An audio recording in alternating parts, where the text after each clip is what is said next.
শব্দ শব্দ আসলে কি? শুধুই কয়েকটি অক্ষরের সমষ্টি, নাকি আমাদের বাণী? এই শব্দ এমন এক শক্তি যা কাউকেই নিজের বশবর্তী করে ফেলতে পারে। শব্দ এমন এক অস্ত্র যা কাউকে ক্ষত বিক্ষত করে দিতে পারে। এই শব্দ হলো একটি নাদ স্বরূপ যা কোনো ঘুমন্ত ব্যক্তিকেও জাগিয়ে তুলতে পারে এবং নিজের লক্ষ্যের দিকে অগ্রসর করতে পারে। শব্দে এত শক্তি আছে যে কারোর মনে এতটা আঘাত দিতে পারে যে সে হয়তো জীবনে আর কখনো এগোতেই পারল না। তাহলে এই শব্দের প্রয়োগ খুব ভেবে চিন্তে করবেন। এবং এই শব্দের মতোই হলো নীরবতা। অনেক সময় এই নীরবতা আমাদের সহায়ক হয়ে ওঠে। অনেক সময় এটা আমাদের অনুশোচনাকে অনেক বেশি বাড়িয়ে তুলতে পারে। ভীষ্ম পিতামহ, অঙ্গরাজ কর্ণ যখন দ্রৌপদীর বস্ত্রহরণ হচ্ছিল তখন এনারা নীরব ছিলেন। দুর্যোধনের বিরোধিতা করেননি, ওকে বাধা দেননি। আর তারপর কি হলো সেটা আপনারা সকলে জানেন।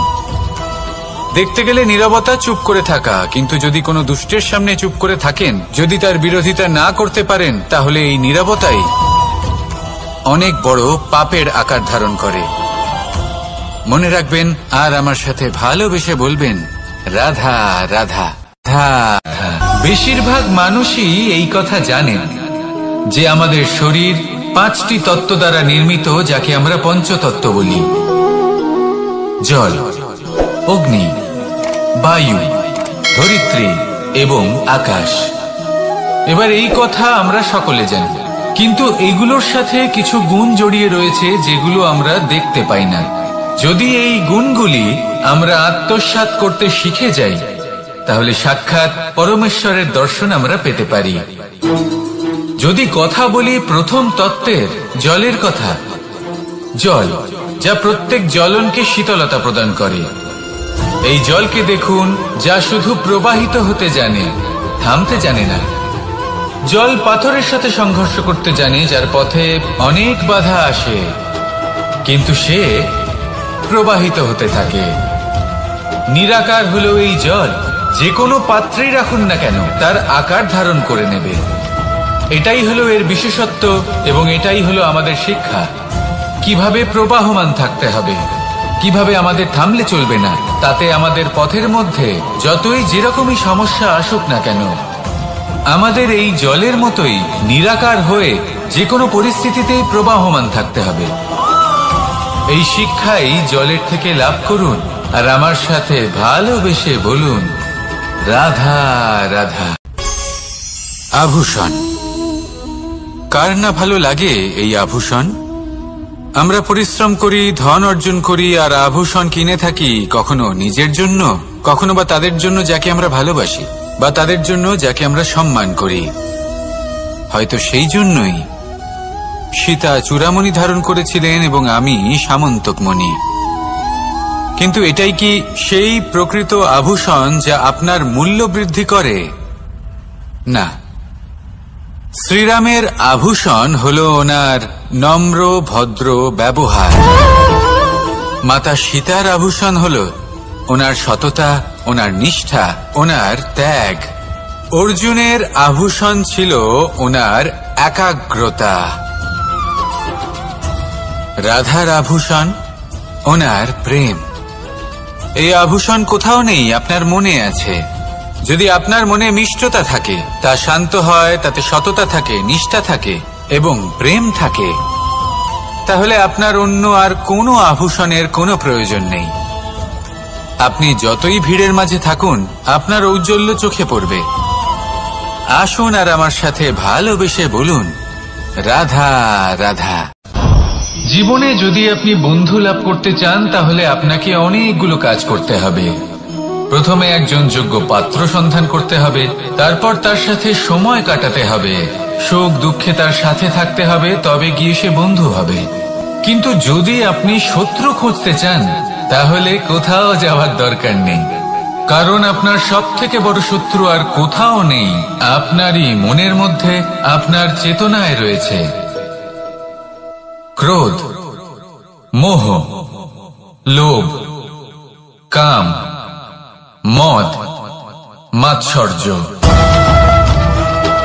এ এমন 6 সব থেকে বড় শত্রু যা আপনার আগামী 7 জন্ম নষ্ট করে দিতে পারে যদি আপনি এদের না সামলাতে পারেন।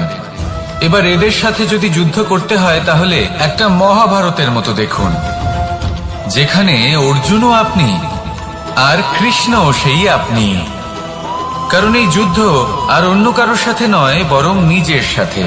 এগুলো অন্তর মনের যুদ্ধ, আর এটা জয় করা যেতে পারে নিয়ন্ত্রণ এবং অনবরত চেষ্টার দ্বারা।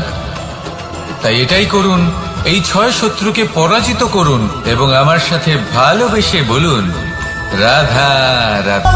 বায়ু পঞ্চতত্ত্বের মধ্যে তৃতীয় তত্ত্ব। কেউ একে সমীর বলে, আবার কেউ একে পবন বলে। প্রথম কথা হলো এটাই যে এই বায়ু আমাদের জীবন দান করে প্রতিদিন, প্রত্যেক মুহূর্তে। এই বায়ুর কারণেই আমরা নিঃশ্বাস নিতে পারি, জীবিত থাকতে পারি। এই বায়ুই হলো সেই যা সকল মেঘেদের একত্রিত করে একটি স্থানে আর বর্ষা ঘটায়। আর এই বর্ষার কারণেই এই ধরিত্রীতে অন্ন উৎপন্ন হয়। এই বায়ুকে দেখুন, কখনো এতটা সৌম্য যে আপনার কোনোই তফাৎ বোধ হয় না, আর কখনো কখনো এমন রূপ ধারণ করে ফেলে যে অনেক বড় বড় পর্বতের আকার পর্যন্ত বদলে ফেলে। এটাই হলো বায়ুর বিশেষত্ব। বায়ু শেখায় যে সময়ের সাথে সাথে বইতে থাকো, সকলকে জীবন দান করো, সকলকে সাহায্য করো, কিন্তু যখন বিপদ সামনে আসবে তখন দৃঢ় হয়ে সম্মুখীন হও। বাধা অনুযায়ী নিজেকে গড়ে নিতে হবে, আর কখন কতটা কঠোর হতে হবে আর কখন কতটা সৌম্য হতে হবে এটা বায়ুকে দেখে শিখুন, আর আমার সাথে ভালোবেসে বলুন, রাধা রাধা। পঞ্চতত্ত্বের মধ্যে দ্বিতীয় তত্ত্ব হল ধরণী, ভূমি, যাকে আমরা ধরণী মাতা বলি। এই ধরণী ধৈর্য ধারণ করে, আর এর ওপরেই আমাদের সমগ্র সংসার নির্ভরশীল। কারণ এই ভূমি সহ্য ক্ষমতা রাখে, এর সহ্য ক্ষমতা হলো অপরিসীম। সন্তান যতই আঘাত প্রদান করুক না কেন, প্রেম পূর্বক সহ্য করে, আর তার বদলে অমূল্য রত্ন প্রদান করে। সন্তান যদি হাল চালায় তাহলে তার বদলে তাকে অন্ন প্রদান করে। এটাই হলো ধরণী। এবার এর থেকে আমরা কি শিক্ষা পেতে পারি? এটাই যে কারোর জন্য কিছু করা বা কাউকে কিছু দেওয়া মনে কোনো কামনা ছাড়াই। আর এই কথাটা বুঝে যান, যদি কারোর জন্য কামনা না রেখে বা কোনো পাওয়ার আশা না রেখে কারোর জন্য কিছু করেন বা কারোকে কিছু দেন, যদি এটা আপনি শিখতে পারেন তবে আপনি ভালোবাসতে শিখে গেছেন। আর সেই জন্যই এই ধরিত্রীকে মাতা বলা হয়। কারণ মাতা শুধু উনি নন যিনি গর্ভে সন্তানকে ধারণ করেন, মাতা তো উনিও যিনি জীবন বাঁচতে শেখান, যিনি জীবন বাঁচার উদাহরণ প্রদান করেন। তাহলে ধরণীর থেকে এই নিঃস্বার্থ ভাব শিখুন, নিঃস্বার্থ ভালোবাসা শিখুন, আর এই ভালোবাসার সাথেই বলুন, রাধা রাধা।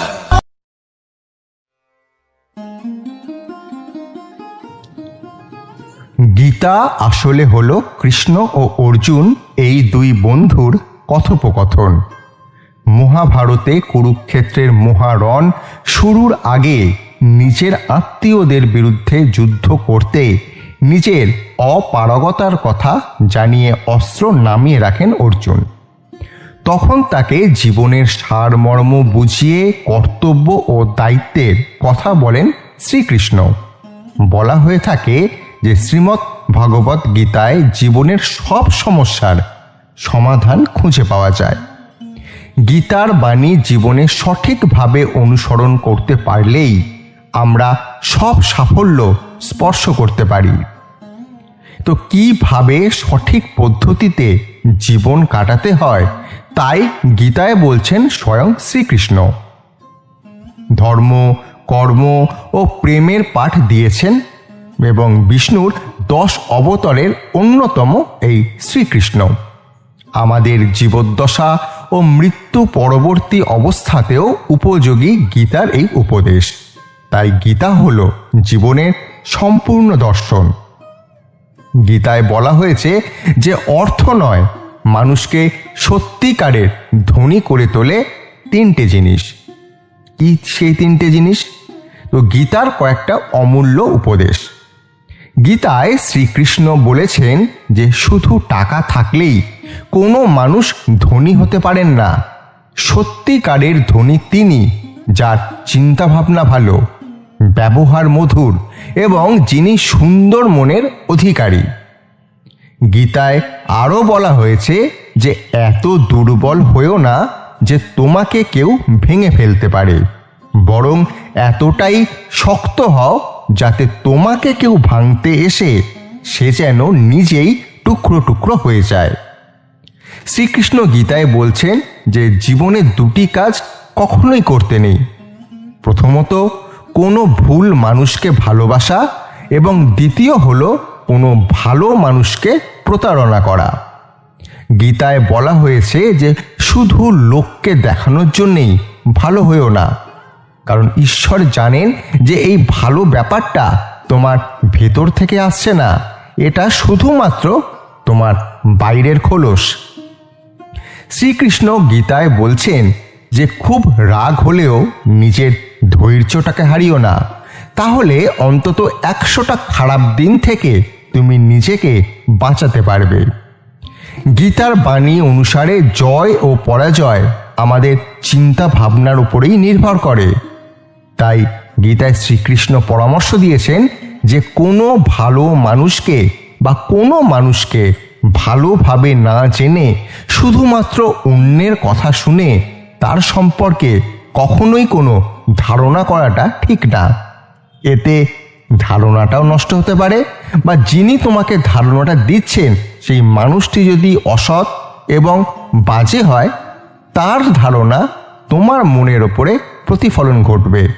তাই নিজের বুদ্ধি, নিজের চিন্তাভাবনা দিয়েই কোনো মানুষকে সঠিকভাবে ধারণা করা সম্ভব। তো এই ছিল আজকের আমাদের ভিডিওর সারসংক্ষেপ। শ্রীকৃষ্ণ এইভাবেই প্রতিটা মানুষকে জীবন দর্শনের কথা শিখিয়েছেন। আজকের এই ভিডিওটা কেমন লাগলো অবশ্যই কমেন্ট বক্সে জানান। কথা দিচ্ছি পরের দিন এই রকমই আরেকটা ভিডিও নিয়ে আপনাদের সামনে উপস্থিত হব। ততদিন জীবন সম্পর্কে এবং নিজের ধারণা সম্পর্কে শ্রীকৃষ্ণ যে জিনিসটা বলছেন সেটা নিজে বিচার করুন। আর একসাথে সবাই আসুন বলে উঠি, রাধা কৃষ্ণ।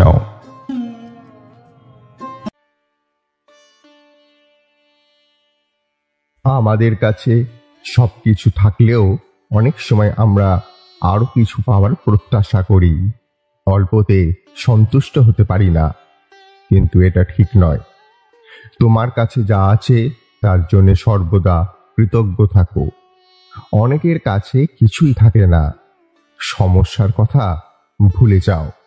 জীবনে সফল হতে চাইলে যেসব সমস্যার মুখোমুখি হয়েছ তা ভুলে যাও, এবং অধিকাংশ সময়গুলি থেকে যে শিক্ষা পেয়েছ তা কখনোই ভুলো না। বর্তমানের দিকে মনোযোগ দাও। আমরা অনেকেই নিজের পুরনো সময় মনে করে কষ্ট পাই, আর ভবিষ্যতে কি হবে তা নিয়ে ভাবতে থাকি।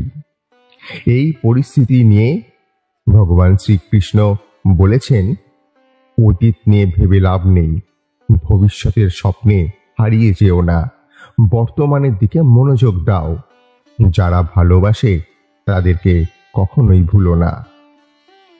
গতকাল যে আপনাকে কষ্ট দিয়েছে তা আজ ভুলে যান, তবে যারা আপনাকে সবসময় ভালোবাসে তাদেরকে ভুলেও ভুলে যাবেন না। সবার সাথে মিলেমিশে থাকুন। একটা প্রদীপের মাধ্যমে 1000টা প্রদীপকে জ্বালানো যেতে পারে, কিন্তু তাতে সেই প্রদীপের আলো কখনোই কমে যায় না। ঠিক তেমনি সুখ ভাগ করে নিলে কখনো কমে না। অতীতের যে স্মৃতি বা যেসব ঘটনার কথা মনে পড়লে তুমি কষ্ট পাও, মন খারাপ হয়, তা কখনোই মনে রেখো না, সেগুলি ভুলে যাও। বরং বর্তমানে যা তোমাকে আনন্দ দেয় তার দিকে মনোযোগ দাও। সমস্যার সমাধান এইভাবেই হয়ে যাবে। প্রতিটি সমস্যার 3টি সমাধান রয়েছে: গ্রহণ করা, পরিবর্তন করা আর বাদ দেওয়া। তুমি যদি গ্রহণ করতে না পারো তবে এটা পরিবর্তন করো। তুমি যদি এটা পরিবর্তন করতে না পারো তবে ছেড়ে দাও বা বাদ দাও। বৃথা তর্ক কখনোই করো না। বোকা লোকেদের সাথে বিতর্কে না জড়ানোই ভালো, কারণ এদের সাথে তর্ক করা ভালো সময়ও নষ্ট করার মতো। বিশ্বে এমন কোনো ব্যক্তিকে খুঁজে পাওয়া কঠিন যার জীবনে কোনো দুঃখ কষ্ট নেই। আমাদের জীবন সুখ, দুঃখ, কঠিন সময় এবং ভালো সময়ের একটি চক্র। আপনার জীবনে যদি এখন কঠিন সময় আসে তাহলে বিশ্বাস রাখুন যে একদিন না একদিন ভালো সময়ও আসবে। সাহায্য করে, কিন্তু বিনিময়ের কিছু প্রত্যাশা করো না। আপনার চারপাশে যারা আছেন তাদেরকে সাহায্য করার চেষ্টা করুন।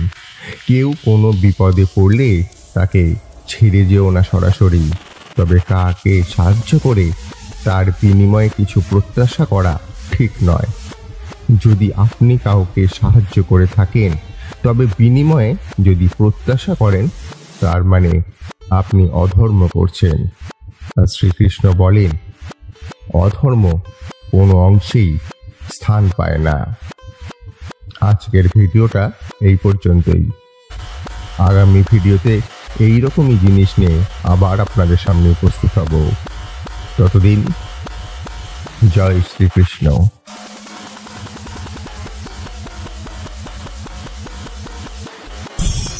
আমাদের সকলের জীবনে একটা লক্ষ্য থাকে যেটা আমরা লাভ করতে চাই। ঠিক যেন একটা প্রতিস্পর্ধা বিদ্যমান যে কে সব থেকে আগে নিজের লক্ষ্যে পৌঁছতে পারবে। আর সেই জন্য আমরা সকলেই খুব তাড়াতাড়ি এগোতে চেষ্টা করি, বড় এবং দীর্ঘ পদক্ষেপ ফেলি যাতে তাড়াতাড়ি নিজের লক্ষ্যে পৌঁছতে পারি। কিন্তু এক অত্যন্ত গুরুত্বপূর্ণ বিষয় আছে, সবসময় লক্ষ্য সামনে থাকবে না, কখনো কখনো তা খুঁজতে হয়। এই যাত্রা খুব কঠিন হতে পারে, আর ঠিক এই কারণেই সবসময় দ্রুত গতিতে চলা বা তাড়াতাড়ি পথে চলা সেটা আবশ্যক নয়। তার থেকেও বেশি গুরুত্বপূর্ণ হলো ভেবেচিন্তে তারপর পথ চলা। যদি ভেবেচিন্তে পদক্ষেপ ফেলেন, চলতে পারেন, তাহলে সেটাই সর্বশ্রেষ্ঠ পদক্ষেপ। কখন কোন দিকে যেতে হবে, কখন কোথায় দিক পাল্টানো যাবে না, কখন গতি বেশি রাখতে হবে, কখন কম, কখন থামবো, কখন চলবো, এই সব কিছুর বিষয়ে জ্ঞান অত্যন্ত গুরুত্বপূর্ণ এবং ভেবে চিন্তে চলতেই হবে। সেই জন্য শুধু তীব্র গতিতে সামনে এগোলে চলবে না, ভাবনা চিন্তা করে এগোতে হবে। আসুন আমার সাথে ভালোবেসে বলুন, রাধা রাধা। পায়েস হলো আমার বিশেষ প্রিয়। এর মধুর স্বাদ মনকে প্রফুল্ল করে তোলে। ছোটবেলায় মা আমার জন্য পায়েস বানাতেন এবং আমাকে বলতেন যে গরম থাকতে থাকতে খেয়ে নে কানাই, ঠান্ডা হয়ে গেলে ভালো লাগবে না। কিন্তু আমিও দুষ্টু ছিলাম, ঠান্ডা হওয়া পর্যন্ত অপেক্ষা করতাম, আর ঠান্ডা হয়ে যাওয়ার পরে মার কাছে যেতাম আর ওনাকে বলতাম যে মা, পায়েস তো ঠান্ডা হয়ে গেছে, এটা গরম করে দিন। তখন মা হাসতেন আর বলতেন যে পায়েস না হয় আমি আবার গরম করে দেব কানাই, কিন্তু এর মধুর স্বাদ, সেই মিষ্টত্ব, সেই সুবাস, সেটা আবার ফিরে আসবে না। কথাটা সত্যি, আর এই সত্যটাই আমাদেরও জীবনের সত্য। আমাদের জীবনের মধুর সম্পর্কগুলি, এতে যখন কটুভাব প্রবেশ করে তখন সেই মিষ্টত্ব ফিরিয়ে আনা প্রায় অসম্ভব ব্যাপার হয়ে যায়।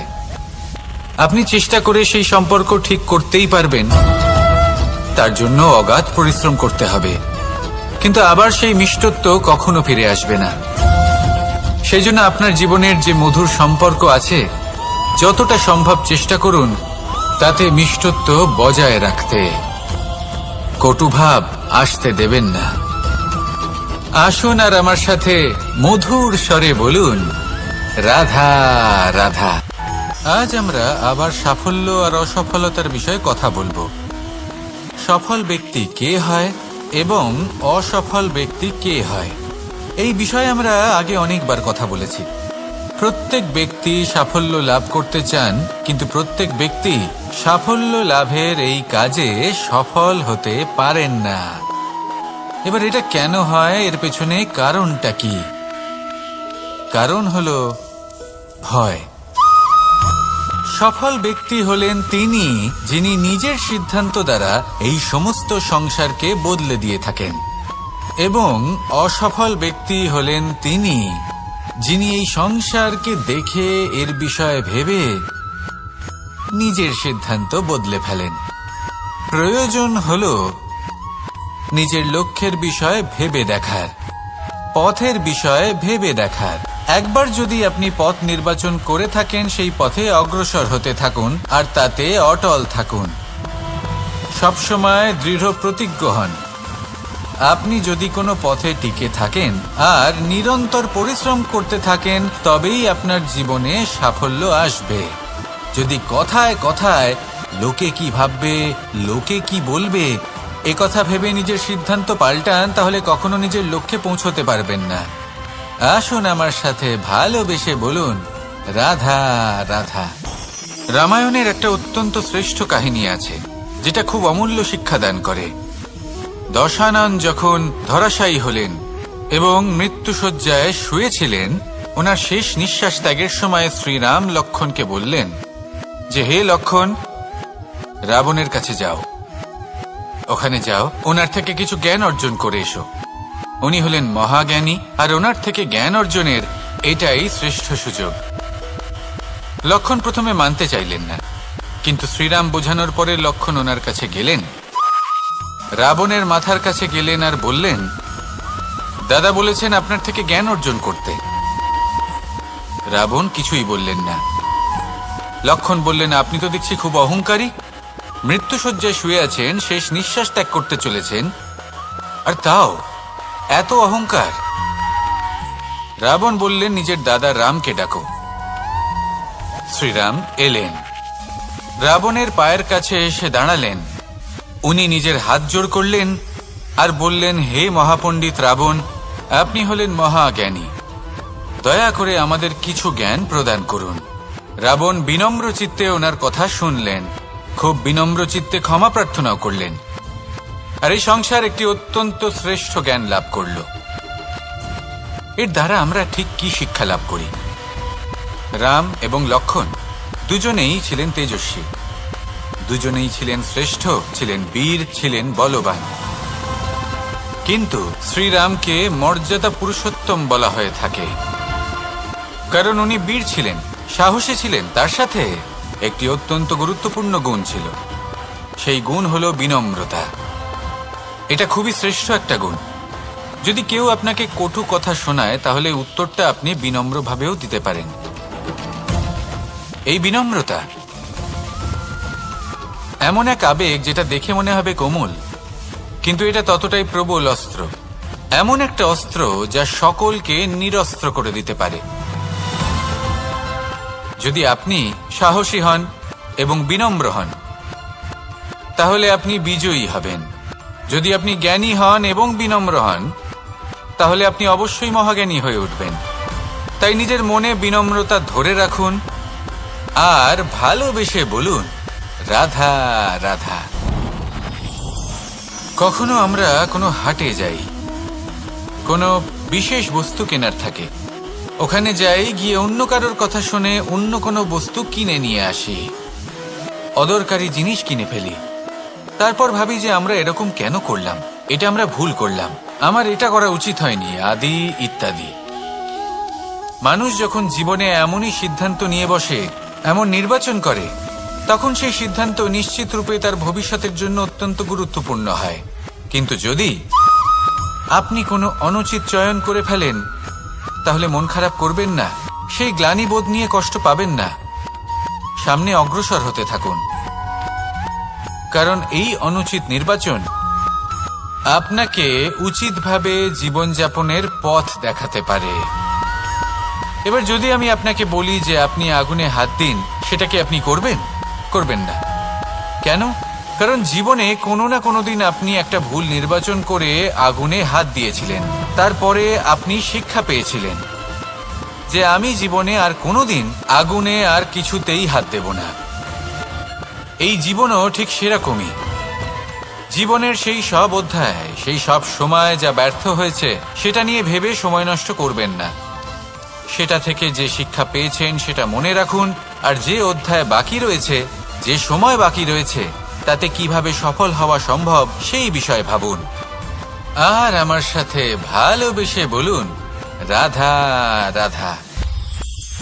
নিজের নিজের অভিজ্ঞতাগুলো দেখে, তার পরিণাম দেখে প্রত্যেক মানুষের মনে একটা ধারণা জন্ম নেয়। প্রজন্মের পর প্রজন্ম যখন অগ্রসর হতে থাকে, এই ধারণাগুলোই কারণ হয়ে ওঠে যা মানুষের জীবনে তার শুভর, অশুভর, লাভের, ক্ষতির এই সব কিছুর আধার হয়ে ওঠে।